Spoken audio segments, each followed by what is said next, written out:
Hey guys, welcome back to XepherGames. We're going to be doing some more Fire Emblem content today, but something a little bit different because I may have mentioned in a few of my videos and one or two or seven of my video descriptions that I've been planning to do some reviews on the paid DLC in or paid downloadable content in Fire Emblem Awakening. Now, as most of you probably know, you can get new characters and items through the Spot Pass feature, which is entirely free, but they also offer a few extra maps that give you unique characters with new art, some new combat encounters, rare weapons, extra experience money, all kinds of stuff. And this stuff is available for a premium price. Now, it's pretty inexpensive all in all. Each map costs roughly $2.50, maybe $3. But added up, they've already released around 12 of these, and they're only coming out with more. So, or maybe 9. Anyway, there's already like 9 or so, and they're coming out with more every week. So it'll add up fast. And since I'm going to buy all of it because I am a total Fire Emblem nerd, I figured I should tell you guys. The least I could do was tell you guys which ones are actually worth buying.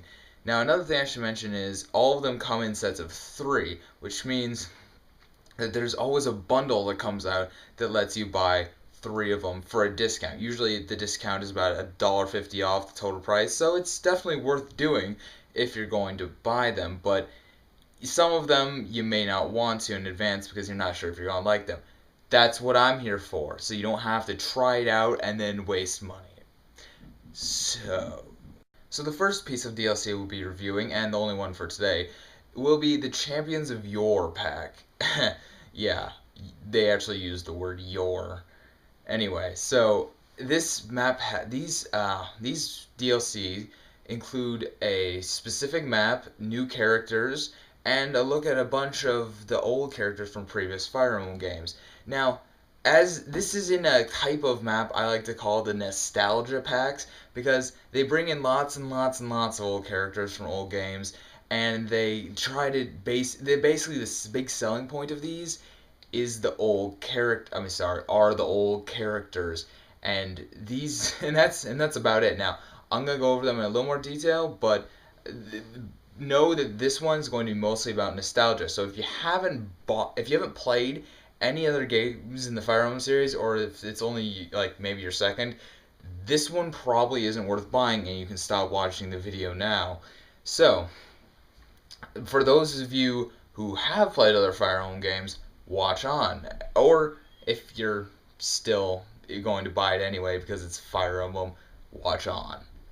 Okay, so the Champions of Yore pack includes a small storyline. That's the first thing I want to point out. It's actually quite an interesting one, albeit really stupid. The main new NPC that they bring in is a man named Old Hubba, who, as you might imagine, is an old pervert guy. He's also the one who conducts the Hubba tester in the extras menu, if you notice that. So, he comes in, talks to your main character, Crom, and maybe one or two other people, and basically goes on a pervert rant about every female he lays his eyes on, and that's quite a few. So, anyway, the basic story of this whole pack of DLC is he's the guardian of a bunch of special cards. These cards have the ability to summon Einherjar, or ghost warriors, is basically the rough translation. They're actually from Norse mythology. They were the angel, like the Valkyrie goddesses, warriors that she called back from the dead to fight in the wars of their heaven place. I forgot what it was called.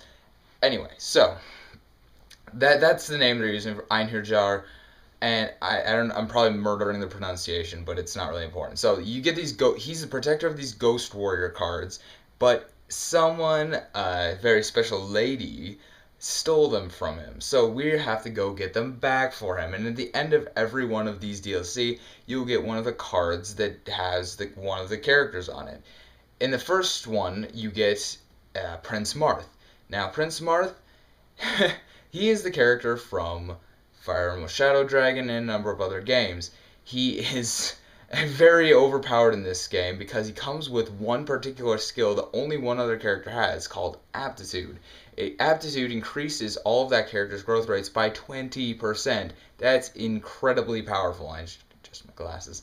It's super powerful. And that means that Marth is absolutely going to be a powerhouse in any competitive team. Now, I should also mention all of these paid DLC characters can change class into any class you want, any of them, as long as they're not restricted by gender or race. So that means he basically has the attributes class-wise of your tactician, and yeah, if you're wondering, he can change into tactician. So it's a nice bonus, although you probably won't want to.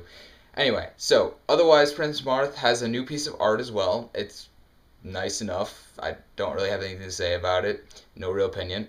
The second character you get in the second piece of DLC, I forgot what it was called, but it's Champions of Yore 2, is Roy. Now, Roy's new character sprite has been modeled after the class that he is put into this game, because they don't have a proper class for Roy, so they put him into the mercenary class. So his new DLC artwork looks like that of a mercenary. Thus, he is a mercenary. He also has a couple of interesting skills like Aegis, which is a 15th level paladin skill at level 10 mercenary. So, not bad. Otherwise, he's pretty average, but if you like Roy, there he is. And lastly, we have Micaiah. Micaiah is a dark mage in this game, which makes very little sense, but then you realize that there's no light magic in this game, and you go, well, okay, I guess. I mean, what are you gonna do? But anyway, so she's a dark mage. Her new character sprite has been changed to that of a dark mage, and it's weird. I know I'm supposed to think like, ooh, she's hot, but it's kind of just creepy seeing Micaiah like that. I don't know, maybe that's just me, but anyway, whatever. So she does have a really cool skill though called Dark Gift or Shadow Gift. Anyway, Shadow Gift lets that character use dark magic in a non-dark magic using magic class. So basically, if she has this skill equipped and she changes to a mage, she can still use dark magic. If she changes to a dark knight, still use dark magic. Same with dark flyer and tactician. It's a very helpful skill actually, and one that I'd be happy to use, and I kind of want to use her just because of it. As for the level themselves, all three of the DLC packs feature the same exact place. It's the same stage, same board layout every time. You get put in different positions, but that's it. It's the same stage, which kind of feels like a rip-off to me. Now, it is kind of a cool stage while I'm talking about it. It's a reimagined version of the island of Talos from Shadow Dragon, where Princess Seda was born. But apart from that, the fact that it's kind of interesting is really just, it's overshadowed by the fact that the island is boring. I mean, it's not that interesting or a cool map to play on. Also, the combat in it is fairly boring as well. It's like march to the other end and kill all the people. But the cool part about this whole thing isn't the recruitable characters, although that is a nice touch.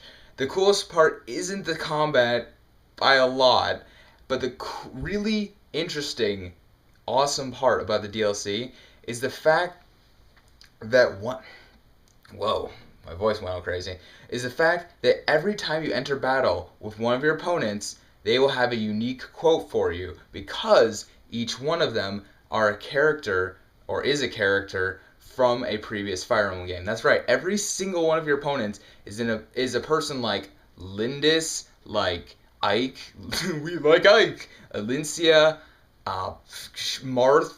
People from all those games are in these, and every single enemy and allied unit that is on the map is a unique character and will all give a battle and death quote. And that is the cool part about this DLC. Each one of the 3 levels has a different set of characters that you fight against and with, and it really provides a lot of depth, and it makes the DLC interesting. Because otherwise, I would have been bored to death. I guess okay. Now, I should also point out, I love the music in the stages. In all of the DLC chapters, all of the DLC, it plays some iconic music from the series past. I can't remember exactly which ones they used for each of the first 3 in Champions of Yore, but they're all interesting, and I love the fact that they were old remixed versions of classic Fire Emblem tunes. So overall, I give the Champions of Yore pack, which costs $6 as of now. It did cost a little less before, but that was when the first one was free as of as of March 5th. That is no longer the case, so it is $6 for the entire pack. I give the pack a thumbs up for two reasons. One, it's super nostalgic. So if you've played any of the games beforehand, this will be a fun experience.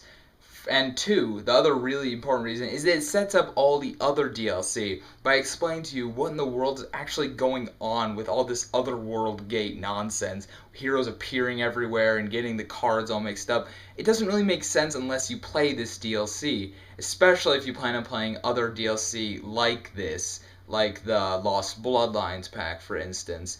We'll talk about that one in a week or so.